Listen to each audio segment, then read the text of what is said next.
Islamic choice TV. এমন জান্নাত আল্লাহ দিবেন, ঝর্ণা প্রবাহমান, মধুর নহর, দুধের নহর, এত সুন্দর জান্নাত যেখানে একবার ঢুকলে জীবনে কোনো যুবক বুড়া হবে না, কালো মানুষ থাকবে না। জান্নাতে মনের মতো চাইলেই খানা পাইবে, কখনো বাথরুমের ব্যাগ হবে না, জান্নাতে কোনো বাথরুম নাই। আর যারা গুনাহগার হইয়া মরবা তাদের জন্য জাহান্নাম। কেমন জাহান্নাম আল্লাহ বানাইছেন, আল্লাহ কোরআনের মধ্যে বয়ান করেছেন, হাদিসেও নবী বয়ান করেছেন। ও যুবক, মোবাইল তো দেখবা, আমি কেন বড় হুজুর বয়ান করলেও ফিরবা না। তবে একটা দাবি, আমার অনুরোধ, মাঝে মাঝে কোরআন শরীফে দুই একটা সূরার বাংলা তরজমা পড়িও। আজকে বাসায় গিয়া ডাউনলোড কইরা বাংলা কোরআন নামাইয়া নিও। ঘুমের মধ্যে যখন যাও মাঝে মাঝে দুই একটা সূরার তরজমা পড়িও বাংলায়। ওয়াইলুল লিকুল্লি হুমাযাতিল লুমাযা আল্লাযী জামাআ মালান ওয়া আদ্দাদা। আসেনি তরজমাটা পড়িও রে বাবা। আলহাকুমুত তাকাসুর হাত্তা যুরতুমুল মাকাবির, সূরাটার তরজমা ডেইলি না মাঝে মাঝে পড়িও দুই একটা ছোট্ট সূরা। আর আইতাল্লাযী ইউকাযযিবু বিদ্দিন ফাযালিকাল্লাযী ইয়াদউল ইয়াতীম আল কারিআতু মাল কারিআ ওয়া মা আদরাকা মাল কারিআ ইযা যুলজিলাতিল আরদু জিলজালাহা ওয়া আখরাজাতিল আরদু আসকালাহা।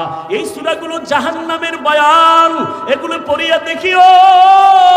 দুনিয়ার গরমের থেকে জাহান্নামের আগুনের গরম 70 গুণ বেশি হবে।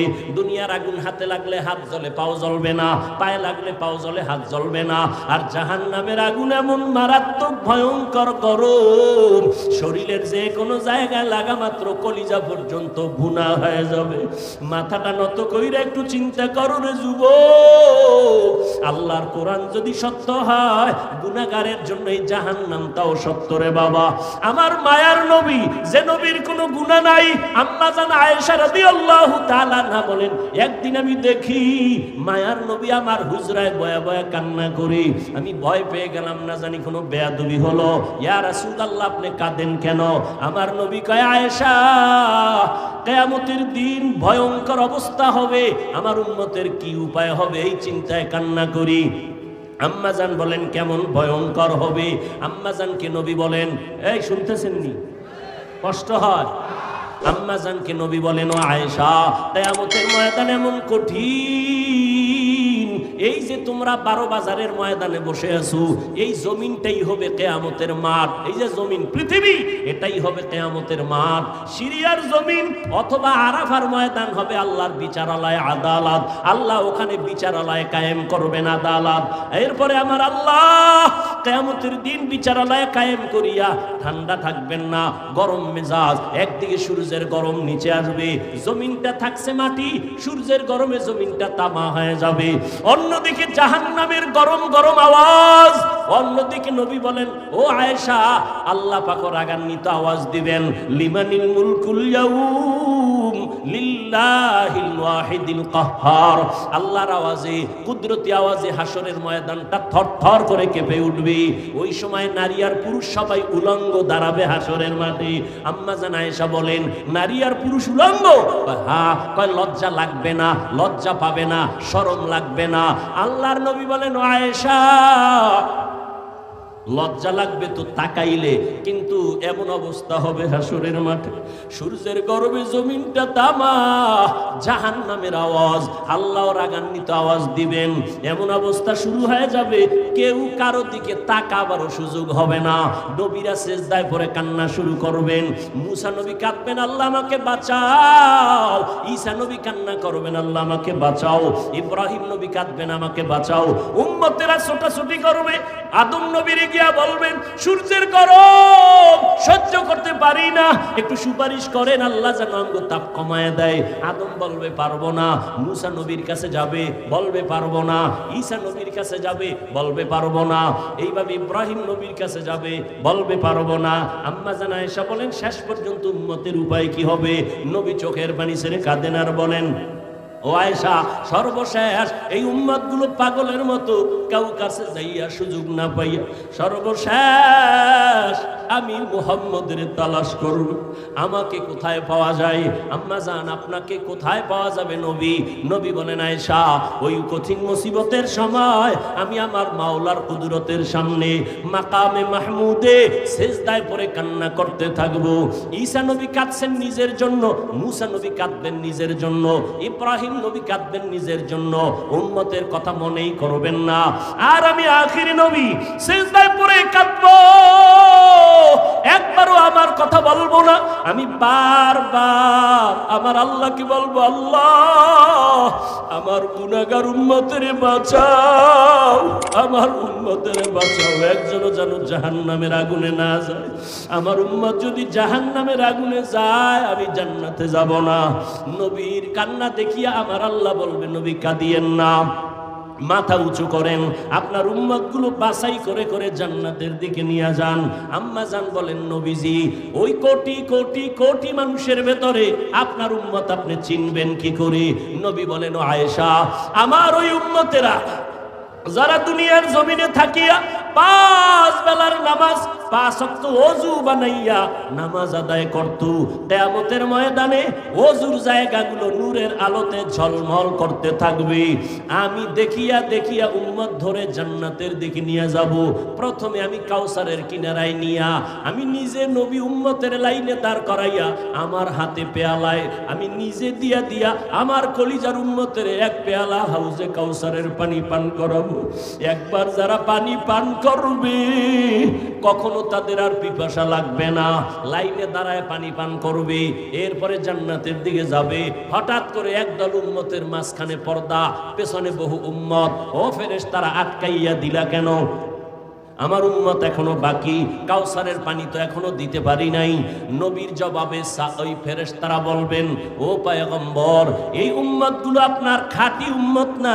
আপনি দুনিয়া থেকে বিদায়ের পরে এই উম্মতগুলো আপনার আদর্শকে জবাই করেছে, নিজেও নামাজ পড়ে নাই, যারা নামাজ পড়তো তাদেরও পছন্দ করে নাই, নিজেও পর্দা করে নাই, যারা পর্দা করত তাদেরও পছন্দ করে নাই, নিজেও আপনার আদর্শের দাড়ি রাখে নাই, যারা দাড়ি রাখতো তাদেরও পছন্দ করে নাই, নিজেও হালাল ভাবে চলে নাই, হালাল খায় নাই, যারা হালাল ভাবে চলতো হালাল খাইতো তাদেরও পছন্দ করে নাই। এরকম নাই? নিজেও জিকির করে না, অন্যেরা জিকির করে তাও পছন্দ করে না, নিজেও পাগড়ি পরে না, অন্যেরা নবীর আদর্শে পাগড়ি পরে তাও পছন্দ করে না। নবী শুনিয়া আয়েশাকে নবী বলেন, আমি তখন বলবো, সুহকান সুহকা, তোরা ভেগে যা, আমার উম্মত না। সাথে সাথে আল্লাহ গায়বী আওয়াজ দিবেন, ও জাহান্নামের ফেরেশতারা, এই গুনাহগার বেনামাজির ধর, জাহান্নামের হ্যান্ডকাপ হাতে লাগাইয়া জাহান্নামের দিকে নিয়ে যাও। ও আল্লাহর বান্দারা, সূর্যের গরম সইতে পারি না, জাহান্নামের আগুনের গরম কেমনে সহ্য করবা? হেদায়েতের মালিক আমার আল্লাহ। আবু জাহাল 13 বছর নবীরে দেখলো, বয়ান শুনলো, কালেমা ভরে নাই। আর ওমরের মতো বান্দা নবীর গর্দান কাটতে আসিয়া মুসলমান হয়ে গেল। এই জমিনে আবু জাহাল নাই, কিন্তু তার মেজাজওয়ালা কিছু মানুষ আছে, হাজারো বয়ান শুনবে, দিলটা নরম হবে না, চোখে পানি আসবে না, তওবা না করিয়া বিদায় হইয়া রাস্তায় গিয়া দোকানে গিয়া আরো বিরোধিতা করবে। আর একদল ওমরের মেজাজওয়ালা মানুষ গুনাহগার হইয়া প্যান্ডেলে ঢুকার পর হঠাৎ করে মরণের কথা স্মরণ হয়ে গেছে, মায়ের কথা মনে পড়ে গেছে, বাবার কথা মনে আসছে, আমার মা কই, আমার বাবা কই, যেই মা বাবা রাত্র ভর আমার জন্য কত ঘুম নষ্ট করিয়া কত কষ্ট করেছে। ও যুবক, ওই মা বাবার চোখের পানি আর দোয়া ছাড়া আমি হাফিজুর রহমান এই চেয়ারে বসতে পারি নাই।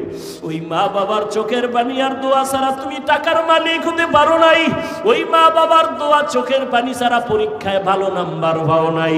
ওই মা বাবার কথা মনে করিয়া চোখের পানি সারিয়া দাও, আর মনে মনে তওবা করো, আর বলো, হে মালিক, এই ময়দানে আমার মতো গুনাহগার কেউ নাই। আমার গুনার কারণে হাত না পাক, আমার চোখ না পাক, আমার জিহ্বা না পাক, আমার অন্তর না পাক। আমার গুনার খবর মা জানে না, বাবা জানে না, আমার অন্যায়ের খবর আমার স্ত্রী পরিবারের কেউ জানে না, জানলে আমাকে ভালো জানতো না। ও আল্লাহ তুমি জানো, জানার পরেও তুমি রাগ করে পানি বন্ধ করো নাই, বাতাস বন্ধ করো নাই, খানা বন্ধ করো নাই, সূর্যের আলো চাঁদের আলো বন্ধ করো নাই। ওয়া মান ইউশরিক বিল্লাহ ফাকাদ হারামাল্লাহু আলাইহিল জান্নাহ। নবী আল্লাহ কোরআনে বলেন যারা শিরিক করবে তাদের জন্য জান্নাত হারাম। আল্লাহ শিরিক মুক্ত ঈমান আমাদের দান। আসসালামু আলাইকুম, ইসলামিক চয়েস টিভিতে আপনাকে স্বাগত। আপনারা দেখছেন জনপ্রিয় বক্তা হাফিজুর রহমান সিদ্দিকীর হৃদয়স্পর্শী নবী বয়ান। বলেন হাতের মুষ্টিতে কি আছো আমি জানি না, তোরা একটু আওয়াজ দে। সাথে সাথে আবু জাহেলের মুষ্টির পাথরগুলো কালেমায়ে শাহাদাত পড়া শুরু করলো। জোরে জোরে আবু জাহেলটা পাথরগুলো ফালায় একা মোহাম্মদ বড় জাদুকর। এর নাম কি? কপাল কপাল। 13 বছর নবীরে দেখলো, বয়ান শুনলো, কালেমা। অন্যদিকে তরবারি নিয়ে দৌড়ায়, আমার নবীর কল্লা কাটবে কে? ওমর। 27 বছর বয়সের ওমর নবীজির কল্লা কাটার জন্য তরবারি নিয়ে দৌড়ায়। নবীর চেহারা দেখছেন আর কোরআন দেখছেন, অন্তরের মধ্যে জাল জ্বালা শুরু হয়ে গেল। 5 মিনিটের মাথায় নবীর কাছে কালেমা পড়ে তরবারি নিয়ে দাঁড়াইয়া হাতিমে কাবায় ডাক দিয়া কয়, রে বেঈমান, এ মুশরিকের গোষ্ঠী আয়, মুহাম্মদের বিরুদ্ধে কথা বললে কাউরে দরকার নাই, আমি ওমরের তরবারি যথেষ্ট। ও গো নবীর উম্মতেরা, হয়ে আজি দিশাহারা, কোরআন হাদিসের চলো যখন যাহা চায় মনে, নবী বিনে কে তারাবে পুলসিরাত মিজানে, নবী বিনে কে তারাবে পুলসিরাত মিজানে। রহমতের নবী আল্লাহ নিজে বলেন, ও নবী আপনি আমাকে ভয় করেন যে নবীর কোনো গুনাহ নাই। ইয়া আইয়ুহান নাবিয়্যুত্তাকিল্লাহ ওয়ালা তুতিইল কাফিরিনা ওয়াল মুনাফিকিন। আল্লাহ নবীকে বলেন, যেই নবীর কোনো গুনাহ, শুধু গুনাহ নাই এতটুকু না, নবীজির আশেক আল্লাহ। বুঝেন, ভালো করে বুঝেন, নবী আল্লাহর বন্ধু। বন্ধু না? কেমন বন্ধু? মুসা নবী আল্লাহর বন্ধু, ঈসা নবী আল্লাহর বন্ধু, ইব্রাহিম নবী আল্লাহর বন্ধু, মুহাম্মদ আল্লাহর বন্ধু। ব্যবধানটা কি? আল্লাহ কয়, আমি মুসাকে কালিমুল্লাহর উপাধি দিয়ে দিলাম, আমি ইব্রাহিমকে খলিলুল্লাহ উপাধি দিয়ে দিলাম, মোহাব্বতের কারণে ইসমাইলকে জবিহুল্লাহ দিয়ে দিলাম, কিন্তু আমার স্পেশাল হাবিবুল্লাহ আমার বন্ধু মুহাম্মদের সারা দেই নাই। মুসা নবী আমার বন্ধু, ঈসা নবী আমার বন্ধু, ইব্রাহিম আমার বন্ধু, মুহাম্মদ আমার বন্ধু। ব্যবধানটা কি জানো? সব নবীরা রাসূলেরা আল্লাহ তাআলার আশিক, আর আমার আল্লাহ নিজে হলেন মুহাম্মদের আশিক। ব্যবধান আছে না নাই? সব নবী রাসূল আল্লাহর আশিক, আর আমার আল্লাহ কার আশিক? আর বলেন না কেন ভাই? ওয়ামা আরসালনাকা ইল্লা রাহমাতাল লিল আলামিন। নবীদের নাম কোরআনে আল্লাহ নিয়ে ডাকছেন, ইয়া নূহ, ইয়া ইব্রাহিম, ইয়া মুসা, কিন্তু আপনার আমার নবীর নাম আল্লাহ কোরআনে কখন নাম ধরে ডাকেন নাই, বরং অন্য অন্য দামি দামি উপাধি ধরে ডাকছেন, যে উপাধি বুঝতে গেল 3-4 পৃষ্ঠার ব্যাখ্যা দেখা লাগে। নবীরে ডাকলেন ইয়া আইয়ুহাল মুজাম্মিল, ও কম্বলওয়ালা, ইয়া আইয়ুহাল মুদ্দাসসির। আমার নবীরে নাম ধরে ডাকেন না। বাশীরা ওয়া নাযীরা, আমার নবীকে নাম ধরে ডাকেন না। আমার নবীকে উপাধি দিলেন রাহমাতুল লিল আলামিন, আমার নবীকে উপাধি দিলেন খাতামান নবিয়্যিন। মা কানা মুহাম্মাদুন আবা আহাদিম মির রিজালিকুম ওয়ালাকিন রাসূলুল্লাহি ওয়া খাতামান নাবিয়্যিন ওয়া কানাল্লাহু বিকুল্লি শাইইন আলিমা। আমার নবীকে আল্লাহ পাক কোথাও নাম ধরে ডাকেন নাই। আমার নবীর সাথে এতটা মোহাব্বতের বন্ধন। আল্লাহ কয় মূসাকে আমি যেমন ইয়া মূসা বলে ডাকলাম, কওমের লোকেরাও মূসা বলে ডাকে, কিন্তু খবরদার আমার বন্ধু মুহাম্মদের তোমরা ইয়া মুহাম্মদ বলে কখনো ডাক দিবা না, বেয়াদবি হবে। খবরদার। কেমনে বুঝাইতাম? কইলেও ঝামেলা, না কইলেও ঝামেলা। বাইতুল্লাহ যায় আল্লাহর আশেক পাগলেরা। কার পাগল? কার পাগল? দুনিয়াতে সবাই পাগল। বাংলাদেশের একটা জেলা আছে গোপালগঞ্জ, কয় না কা আসেনি? ওই গোপালগঞ্জের ভিতরে একটা থানার নাম টুঙ্গিপাড়া। কথা কয়? টুঙ্গিপাড়ার ভিতরে রাজনৈতিক এক দলের নেতা আছে, কিন্তু গোটা মুসলমানের এই বাংলাদেশের আধ্যাত্মিক জগতের একজন রাহবার ওর পাশে আছে, খবর নাই। গাওহারডাঙ্গা শামসুল হক ফরিদপুরি রহমাতুল্লাহ আলাইহি কত বড় একজন ওলি কামেল। আইয়ুব খানের ধমক দিয়ে বলেছিল, আইয়ুব খান টাকা দিয়া গরু কিনা যায়, শামসুল হকের কিনা যায় না। আউলিয়ারা কারে উকবা ইখতিয়ার, জাহেলারা কারে দুনিয়া ইখতিয়ার। সেই শামসুল হক ফরিদপুরি বলেন, কোন এক আয়াতের ব্যাখ্যায় আমি ওদিকে যাব না। তিনি বলেন দুনিয়ায় যত মানুষ সব পাগল। আমি কইছি মুসলমান উম্মতের রাহবর শামসুল হক ফরিদপুরি, ঢাকা লালবাগ মাদ্রাসা, ফরিদাবাদ মাদ্রাসা, এরপরে কি বলে বড় কাটারা মাদ্রাসা, এগুলোর বাণী তিনি। জবরদস্ত একজন বুজুর্গ, তদানীন্তন সময়ে মুসলমানের পক্ষে পার্লামেন্টে চ্যালেঞ্জ দেওয়ার মতো ব্যক্তি। হার লাইনে ভাষা, ইংলিশ, অঙ্ক, বাংলা, ফার্সি, উর্দু, হিন্দি সব।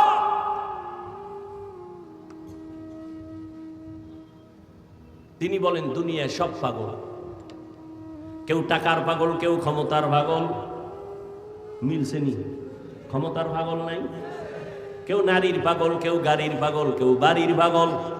ঠিক নেই? যে টাকার পাগল সে নামাজে দাঁড়াইয়াও টাকা টাকা টাকা। যে নারীর পাগল সে 24 ঘন্টা নারী আর নারী। যে ক্ষমতার পাগল সে নামাজের ভিতরেও ক্ষমতা। ঘুমাইয়া স্বপ্ন দেখে সে আর কই। ঠিক নেই? আর একদল পাগল আছে, তারা টাকার পাগল না, বাড়ির পাগল না, গাড়ির পাগল না, নারীর পাগল না, ক্ষমতার পাগল না। ওই মানুষগুলো একমাত্র আমার আল্লাহ পাওয়ার পাগল। আর আল্লাহর আশিক। ওই বান্দাগুলো সবসময় আমার আল্লাহকে তালাশ করে। কই আমার আল্লাহর কুদরতের একটু ঘেরান পাই। ওরা কোরআনের আওয়াজ শুনলে মাওলার কুদরতের ঘেরান পায়। ওরা কোরআনের বয়ান শুনলে মাওলার কুদরতের ঘেরান পায়। ওই বান্দারা গাছের দিকে তাকাইয়া আল্লাহর কুদরতের ঘেরান পায়। এই গাছটাকে বানাইছেন একমাত্র বানানেওয়ালা আমার আল্লাহ।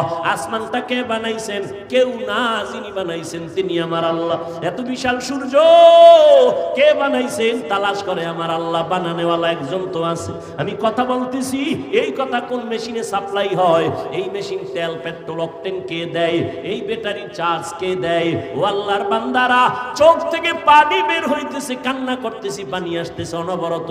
এই পানি কোথায় জমা আছে? গাভীর থেকে দুধ দহন করলাম 20 কেজি। কালকে সকালবেলা ওলানটা কাইটা দেখো 1 ফোঁটা ভাওনি।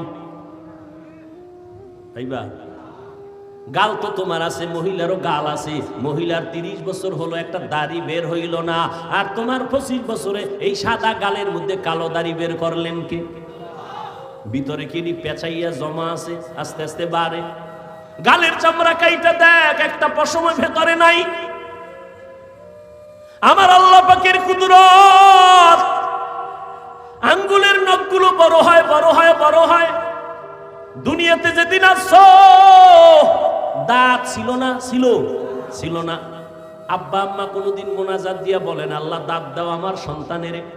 সময় মতো আল্লাহ কয় দুই মারি থেকে দাঁতগুলো লম্বা হতে থাক নিচে আর উপরে। সময় একটা জায়গায় আইসা আল্লাহ কয় স্টপ, উপরের দাঁত আর বড় নিচের দিয়ে যাবি না, নিচেরটা উপরে যাবি না। আল্লাহ যদি স্টপ করে না দিতেন তো উপরেরটা নিচে যাইত, নিচেরটা উপরে গিয়ে ক্রস হয়ে যেত। ঠিক নেই? বান্দা একটু চিন্তা করো, আল্লাহ কেমন দয়ার আল্লাহ। আল্লাহ মানুষটা কেমনে দেখলে ভালো লাগবে ওইভাবে আল্লাহ বানাইছে। এজন্য 30 বছরের নারীর গালে দাড়ি নাই, 25 বছরের যুবক তোমার গালে কেন দাড়ি? আমার আল্লাহ বুঝি এটা বানা আমার ক্ষেত্রে ভুল করছেন।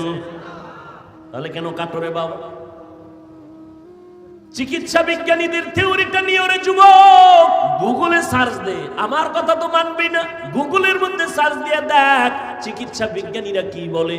দাড়ি যদি কাটো বারবার বারবার বারবার, চেহারার মধ্যে রোগ হবে, যৌবন থাকবে না, শরীর দুর্বল হয়ে যাবে, আরো অকালে মরণ হয়ে যাবে। আর আখেরাতের লাইনে কবিরা গুনাহ ঘন্টায় না সেকেন্ডে সেকেন্ডে সেকেন্ডে সেকেন্ডে অল টাইম। ঘুমাইয়া থাকলেও কবিরা গুনাহ। বাইতুল্লাহ গিয়া যদি লাব্বাইক লাব্বাইক বলো, দাড়ি কাটার কবিরা গুনাহ বন্ধ হবে না। আসসালামু আলাইকুম, অসংখ্য ধন্যবাদ ভিডিওটি শেষ পর্যন্ত দেখার জন্য। এই বয়ান থেকে আপনি কি শিখলেন কমেন্টে জানাতে ভুলবেন না এবং ভিডিওটি শেয়ার করুন যাতে অন্যরাও শিক্ষা পেতে পারে।